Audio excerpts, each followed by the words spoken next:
Autre dossier dramatique, la guerre au Rwanda. Le Conseil de sécurité tente de négocier une trêve entre les forces gouvernementales et les rebelles. Une guerre ethnique, on le sait, entre les Hutus et les Tutsis, mais aussi une guerre politique. Où les massacres de civils et notamment d'enfants se multiplient. Des morts par dizaines de milliers, des massacres sans précédent. Au Rwanda, plus que jamais, la guerre civile continue.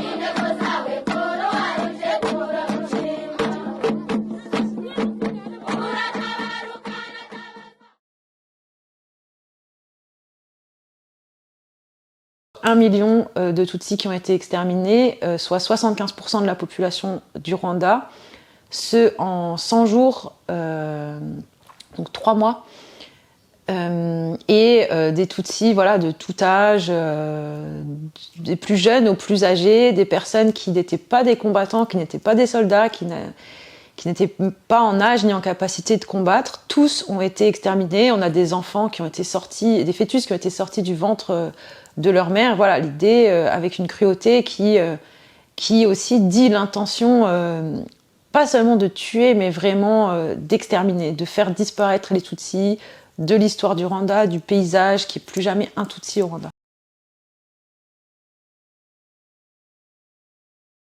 On disait qu'avant la colonisation, les gens ils vivaient en harmonie. Il y avait les Touans qui étaient là, qui vivaient de la cueillette et de la poterie, qui vivaient ici au Rwanda. Et puis il y a eu des Hutus qui sont venus. Et puis il y a les pasteurs, les Hutus c'était des cultivateurs.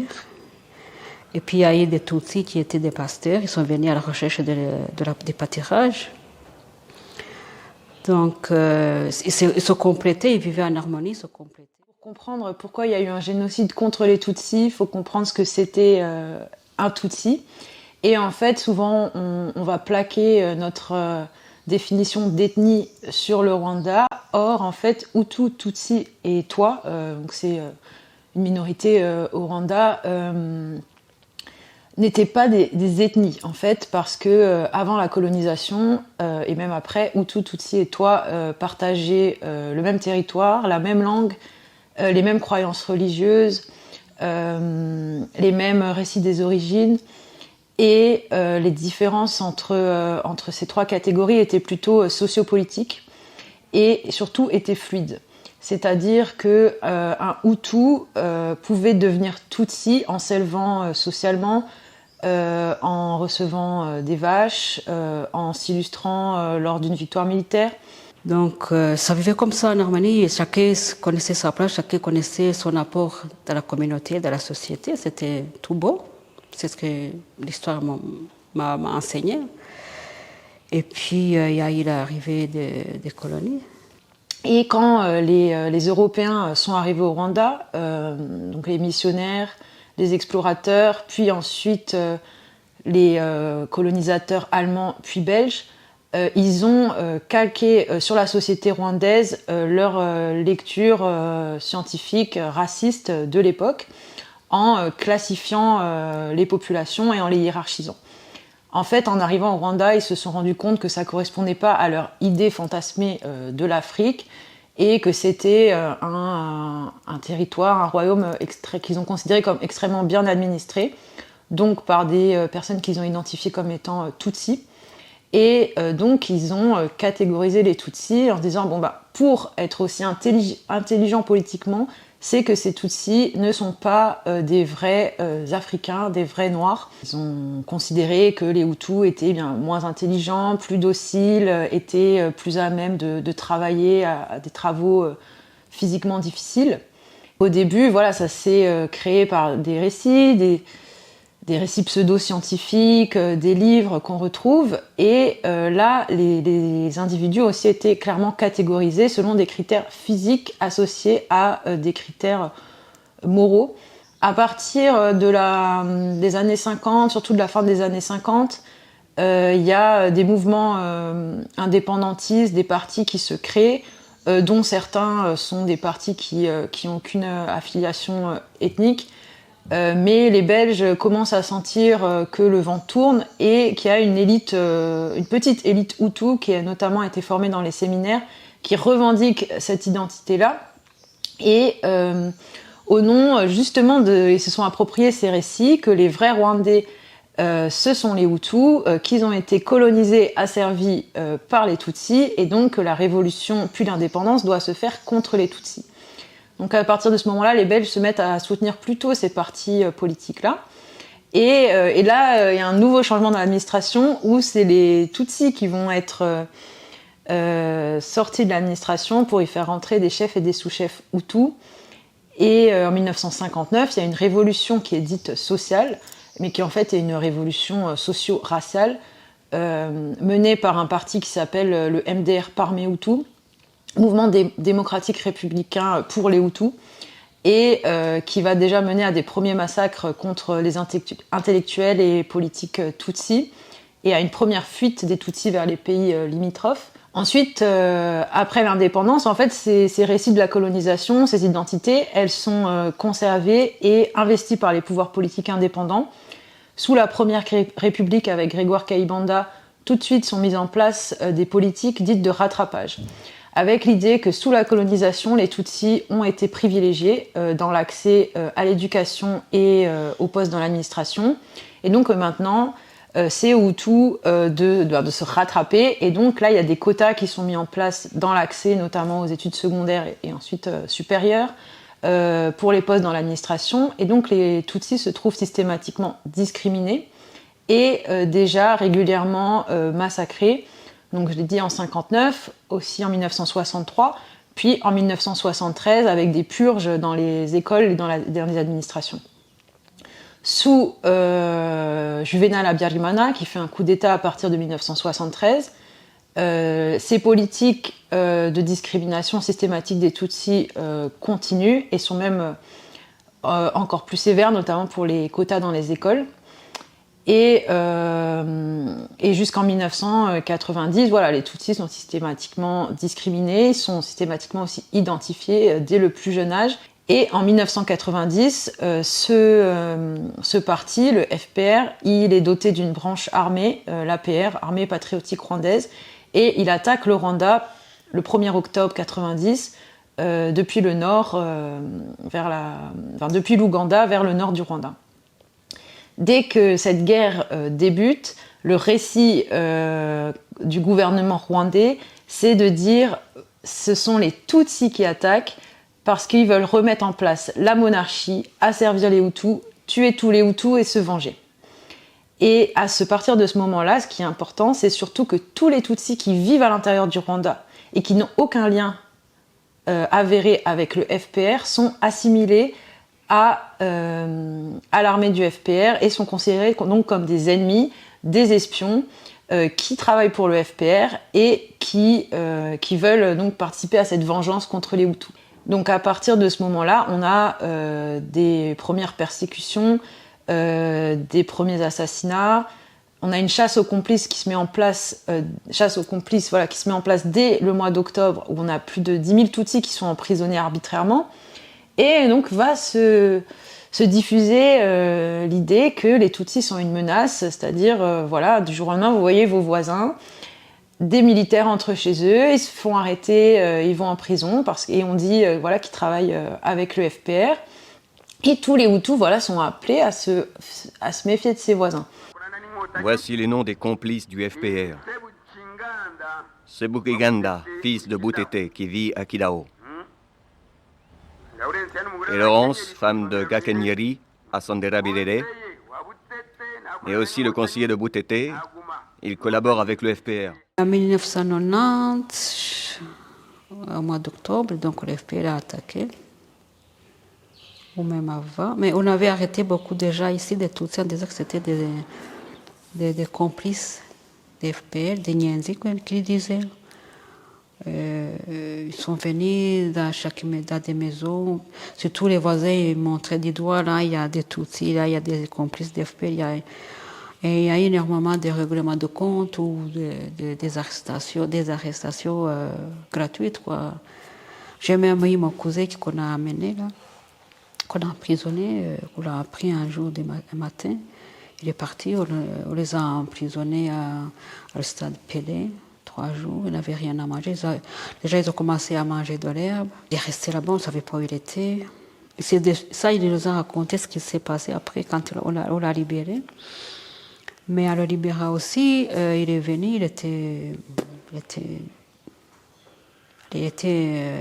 abîmé, il ne savait même pas se lever. On disait qu'on lui donnait, je ne sais pas quoi, de la nourriture peut-être empoisonnée, ou je n'en sais rien. Du coup, après quelques mois, il est mort aussi, je ne sais pas de quoi. Jusqu'où ça, FP l'a attaqué. Et ils ont fait le cinéma, ils ont tiré pendant la nuit. Tiré, mais c'était des balles blanches, tu veux. Puis au matin, ils ont dit, c'était une preuve pour arrêter les gens, des complices. Ils ont dit, l'FP est rentré dans le pays, on va et ils ont des complices, ils ne peuvent pas venir comme ça, on va arrêter les complices. C'est ça qu'on a arrêté, y compris mon frère, tout ça. Donc, l'FP a commencé le combat, et plus il progressait, plus ici c'était vraiment mal, les gens ont les tués. C'était pas encore éclaté, hein. Ça dirait 90, 91, 92. On a barré les chemins. Ou alors la nuit, il y avait des grenades qui éclataient. C'était l'insécurité totale. Les présidents du Burundi et du Rwanda tués hier soir dans ce qui est très probablement un attentat. Leur avion s'est écrasé à l'atterrissage à Kigali. Ils revenaient d'un sommet régional en Tanzanie, un sommet consacré aux crises ethniques, à la guerre des Hutus et des Tutsis que vivent ces deux pays. Donc le génocide, à proprement parler, débute dans la nuit du 6 au 7 avril. Suite à l'attentat contre l'avion du président Juvenal Habyarimana. Donc il meurt suite à cet attentat. Et immédiatement, il y a l'armée qui se réunit, l'état-major, et l'attentat est attribué au FPR. Mais selon les experts balistiques, c'est très plausible que ce soit en fait des extrémistes Hutus de l'armée qui ont envoyé le missile en trouvant que... Enfin, ils pensaient que le président Habyarimana était trop soft. Dès les heures qui suivent l'attentat, il y a ces barrages routiers qui étaient déjà mis en place depuis les années 90 qui vont là être systématisés, encore quadrillés, encore plus toutes les routes. Les miliciens qui ont déjà été armés, recrutés, entraînés, qui là vont être tous mobilisés. Et en fait, les Tutsis, à partir de ce moment-là, dès le matin du 7, dans quasiment tout le pays, il y a une chronologie un peu différente pour certaines régions, mais à partir du 20 avril, c'est dans tout le Rwanda, vont être dans l'incapacité de fuir parce que déjà sur les routes principales, il y a ces barrages. Donc mon premier mari, il a ouvert la radio et c'est à ce moment-là qu'on a entendu la communiqué. Le communiqué, comme quoi l'avion a été abattu et que le président est mort. J'ai dit, ben ça y est, c'est fini, ça va être mauvais. Donc, à ce moment-là, tu ne sais pas ce qui se passe, tu ne sais pas ce que tu vas faire. Mais juste rester là où tu es, attendre que ça se calme. Je n'ai pas eu envie de fuir tout de suite parce que à l'extérieur c'était horrible, hein. Ça tirait beaucoup. Donc, qu'est-ce qu'on a attendu? On a attendu juste à côté. Des tirs, papa. On tirait sur les gens. Et j'avais un veilleur, un Tutsi. Il m'a dit, ça y est, on est mort. Il m'a dit, la famille est chez Paul, on vient de le tuer, et tous ses enfants. C'était tout proche. Il y a combien de maisons? 4 maisons entre nous. Je dis, ça y est. Ça va être notre tour. Moi, je sentais que j'allais mourir de toute façon. Donc, il dit, voilà, les corps sont là, devant chez eux. Mais on a laissé sa femme parce que c'était une auto. Et il me donnait des infos, il me disait, toi, on On va te tuer de toute façon. Nous sommes aujourd'hui dimanche 19 juin 1994 et il est 16h22 à Kigali dans le blindé de la FLN. Avis à tous les Guinéens qui nous écoutent, oui, à tous les Guinéens qui nous écoutent, le Rwanda appartient à ceux qui le défendent vraiment. Et vous les Guinéens, vous n'êtes pas des Rwandais. Toutes les personnes qu'on rencontre sont directement liées à cette histoire, notamment du fait que ça a été un génocide aussi de proximité, génocide perpétré par des voisins contre d'autres voisins, donc dans les communautés, à l'échelle locale. N'importe qui pouvait te menacer, même déjà de maisons, déjà de domestiques qu'on a employés, à ce moment-là, ils commençaient à se montrer un peu agressifs. Ils allaient aussi les recruter, mais en secret. J'avais un garçon qui travaillait pour nous, qui me disait qu'il allait dans les camps de scouts, qu'il allait faire des réunions. Au fait, il allait s'entraîner en tant qu'Inhéram. J'avais un garçon qui travaillait chez mon frère aussi. Lui, il ne le cachait pas. Il disait, moi, je suis Inhéram. Je dois aller dans les réunions, je dois aller m'entraîner. Aujourd'hui, on parle d'Interahamwe pour toutes les milices, tous les miliciens. À la base, Interahamwe, c'est la milice du MRND et chaque parti presque a sa milice. Et ces milices, en fait, ce sont des jeunes qui sont recrutés dans chaque quartier ou sur chaque colline et qui vont participer à ce qu'on appelle une politique d'autodéfense civile. Donc, comme le nom l'indique, c'est l'idée que la population elle-même doit se défendre contre un ennemi qui est à la fois le FPR, mais aussi tous les Tutsis qui vivent avec eux. Et donc ces jeunes dans les milices, ils sont armés, ils sont entraînés à manier ces armes, et ils vont déjà dresser des barrages routiers dans chaque commune, sur chaque colline, où les Tutsis sont systématiquement contrôlés, où ils ne peuvent plus se déplacer, etc. Et donc ça, c'est déjà avant le génocide. Donc en fait, quand on parle d'un génocide planifié, c'est pas au sens, d'ailleurs comme pour tous les génocides, où on trouve un plan, voilà, à telle date on va commencer un génocide, on va exterminer tous les Tutsis. C'est en fait que la population était déjà préparée, que ce soit mentalement, idéologiquement, à l'idée que les Tutsis, il fallait les tuer parce qu'ils représentaient une menace, ou en tout cas il fallait s'en débarrasser. Et qu'ils avaient les moyens pour, et donc avec ces milices qui étaient armées, positionnées dans les quartiers, etc. En fait, c'est pour ça que le génocide a pu être aussi efficace à partir d'avril 1994. On avait une voiture, j'étais tout près de la voiture, et un type qui est venu. Ah, tu m'as dit, c'est toi qui viens de te garer ici. Ben, bon, toi, de toute façon, dans votre mariage, il y avait que des Ignenzi, des gens d'FPR. Vous devez mourir. Toi et ton mari, les gosses, on va vous tuer. Et puis, j'avais peur, j'ai dit qu'on aille chercher mon mari, là, il est venu, il a dit non, qu'on amène les albums, tu vas le regarder. Donc, tu t'excuses, tu rampes quasi, tu t'agenouilles quasi pour demander qu'on te laisse la vie seule. Oh, il a dit, de toute façon, je vais pas perdre mon temps, on va enterrer le président, je sais le 5 ou la date qu'il a donnée. Et après, on va ratisser tout ce qui reste. Moi, je viendrai te trouver. Il m'a donné rendez-vous. La mort m'a donné rendez-vous. Il est parti, par miracle, mais j'étais déjà cuite. Il est parti, il a croisé un bus plein d'enfants qui sortaient de l'orphelinat. Il a tué tout, y compris les enfants, les bébés, tout ça. Et on m'a dit, voilà, je ne sais pas pourquoi il ne t'a pas tué, parce qu'il voulait vraiment tuer. Mais il a dit qu'il va te tuer 7 jours-là sans problème, il sait où te trouver, tout ça. Il est parti. Et j'attendais mon jour.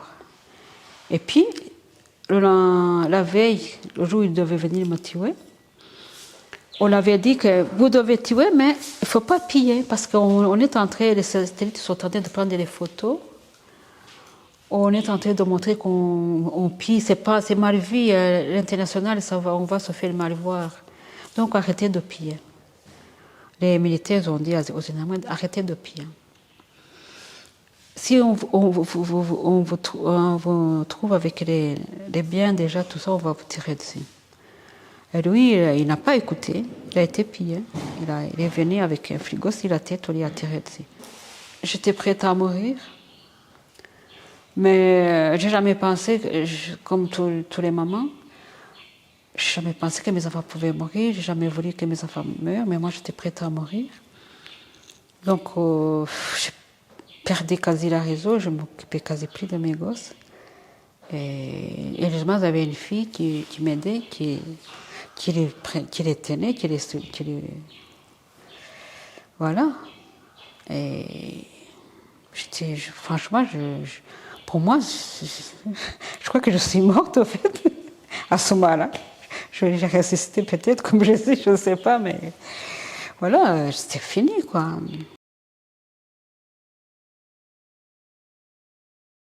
Dans une des localités que j'ai étudiées, à Nkouli, à l'église, enfin au temple adventiste de Esha, il y a 250 Tutsis des collines alentours qui viennent se réfugier dans le temple.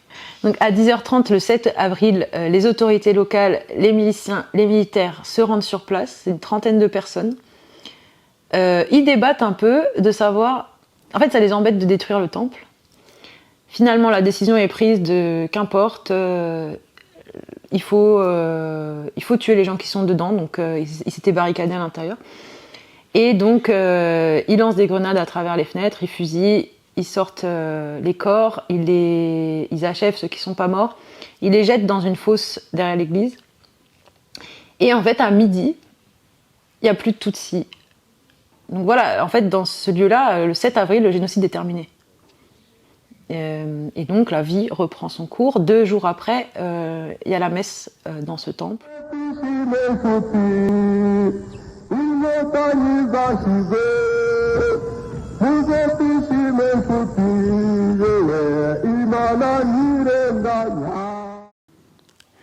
Moi, je voulais, comme je suis musulmane, je voulais aller chez ma mère parce que les musulmans, ils se cachaient entre eux. Ils cachaient les gens, donc ils me connaissaient, tout ça. Là-bas où j'habitais, des personnes me connaissaient. On est parti.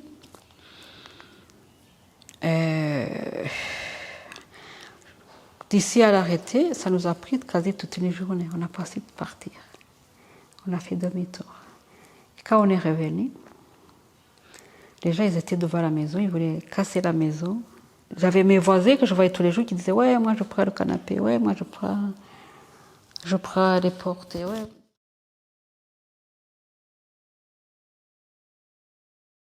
Nous sommes là, toujours à Kigali, avec vous. Pour la population de Kigali, ne vous effrayez pas. Les quelques tirs sporadiques que vous avez entendus ce matin, nous sommes en train de faire la fête aux Inyendi. Dans l'hôtel Milconi, il y a les Inuits qui viennent, mais ça a créé des problèmes. Ils sont venus, ils ont vu tout ce qui était caché dans l'hôtel Milconi, ils ont dit « What? Ils sont toujours là ?» Ils ont dit « On va entrer dedans, on va les tuer. » Mais nous, on s'est sauvés, on a dit « Vous nous suivez », on les a suivis. On a été en ville, dans les sous-sols. Ma mère, quelques femmes qui étaient avec nous dans la chambre, mes enfants, tout ça. Donc ils voulaient nous remettre dans les mains On était dans les mains des Inérames. Et puis on est dormi là-bas, on avait peur, tout ça. Je dis à ma mère, écoute, toi, tu ne vas pas mourir pour moi, tu vas retourner. Mais moi, si c'est moi qu'on cherche, et les enfants, je vais aller là-bas, il n'y a pas de problème. Ma mère, elle me dit, ok, ça pas de problème. Puis elle est partie voir le président des États-Unis, elle a dit, écoute, moi, je ne suis pas Tutsi, c'était pas vrai. Je me suis pas sauvée parce que je ne risquais rien. Mais je suis malade, je suis prise de cœur. Je vais à Tanzanie voir ma sœur parce que je ne supporte pas les bruits, les tirs, tout ça. Et ma fille, elle vient avec moi parce que c'est elle qui s'occupe de moi. On n'est pas des Tutsis. Mais voilà quoi. Ils ont dit, de toute façon, oui, il n'y a pas de problème. Par chance, je ne sais pas pourquoi. J'avais empêché ma mère de dire, tu vas là-bas, c'est pour les rappeler qu'on est là, ils vont nous tuer. Et voilà, ils ont dit, vous pouvez partir. Au fait, je ne savais pas, mais FPR n'était pas loin. C'était vraiment le fer rouge, c'était quasi la zone FPR. On dépasse, à Somalie, il n'y avait pas les fers rouges. On dépasse là, je commence à voir les montagnes, je dis, ça existe alors. Ah, on est sauvés. On a commencé à pleurer, à prier, à chanter. On était dans la zone montagnée, on ne pouvait plus mal. Et on nous a amenés à Kabuga. Il y avait d'autres gens qu'on avait pris aussi, des Tutsis, tout ça. Ils avaient des maisons là-bas, abandonnées. Les gens ils vivaient là-bas, et puis il y avait les champs, tout ça. On nous a mis là. Donc on a retrouvé le reste de la famille et tout. Mais c'était horrible, il y avait les cadavres partout dans les maisons. C'était horrible d'aller dans des maisons. Pour pouvoir trouver de quoi s'habiller, tu prenais les habits des autres morts, tu les mettais. Du côté de Kabuga, il y avait la famille de ma mère qu'on avait décimée. Tu le voyais par terre avec les chapelets dans les mains, tout ça. Tu voyais comment ils les avaient massacrés. Tu allais dans la chambre, il y avait des gens qu'on avait tués dans les riz, mais tu devais quand même te coucher, dormir, tu prenais le matelas, tu le mettais sur le côté. Et voilà, c'était la fin de guerre, c'était le temps de se constituer, il n'y avait plus rien, il y avait beaucoup de pertes de famille, beaucoup de membres de famille qui étaient morts. Chez mes grands-parents, mes tantes, mes tontons, tout ça, ils étaient 13, il restait quasi 2. Avec les familles, les conjoints, les familles apparentes et tout ça décimées. Ça puait partout. Tu voyais les gens que tu connais, tu sais, tu disais, ah, ça c'était, ça c'était, ça c'était. On ne voyait pas vraiment l'espoir, on ne voyait pas que ça pouvait, la vie reprendrait un jour. On aurait encore une vie normale, une vie. De toute façon, c'était foutu. Hein. C'était foutu.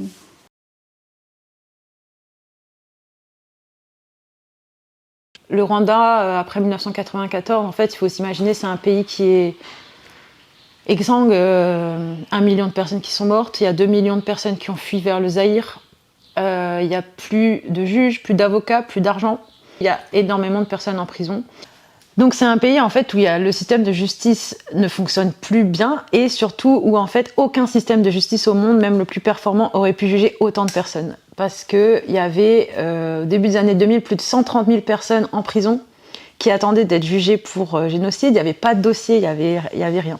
Le gouvernement rwandais a décidé de mettre en place des tribunaux gacaca qui en fait sont, on va dire, une recréation d'une forme de justice traditionnelle, puisqu'en fait, gacaca, ça veut dire pelouse, c'était à la base une justice de médiation, donc pour juger des choses pas vraiment graves, voilà, des conflits entre voisins, un champ qui dépasse un peu d'une limite. Et donc là, l'idée, ça a été de juger les crimes les plus graves, donc de génocide, avec ce système. Et avec l'idée que comme il n'y avait plus de personnel judiciaire, que les crimes avaient été commis par la communauté, à l'échelle locale, il fallait que ces crimes soient jugés de la même façon. Donc on a 12 000 cours qui sont mis en place à partir de 2002 et qui vont juger jusqu'en 2012. C'était en public les accusés qui se retrouvaient face à la population, aux victimes, à leurs collaborateurs. Et voilà, chacun livrait son témoignage, quelqu'un pouvait intervenir pour si on pensait que la personne mentait ou apporter des précisions. Et voilà, et donc en fait c'est une justice qui a bien fonctionné, qui a pu avoir ses défauts évidemment comme tout système de justice, mais qui a en tout cas permis de juger la masse de personnes accusées et qui à la fois a empêché qu'il y ait un cycle de violence ou de vengeance, puisque le choix qui a été fait, voilà, c'est on juge, qui a permis aux rescapés de savoir, pas pour tous, mais pour beaucoup, de savoir ce qui était arrivé à leurs proches, où étaient les corps, qui les avait tués, comment. Il ne faut pas que ça recommence. Parce que moi, je suis née, ma mère m'a raconté en 59 comment ils étaient cachés, comment elle avait perdu quelques membres de famille, comment ils se sont sauvés, comment ils se sont éparpillés, les uns en Congo, les autres en Ouganda, les autres au Burundi. Tu vois, on se disait, ça c'était comme une légende. Moi, je me disais, ma mère, qu'est-ce qu'elle raconte? Je ne reviendrai jamais. 73, c'est revenu. 94, c'est revenu.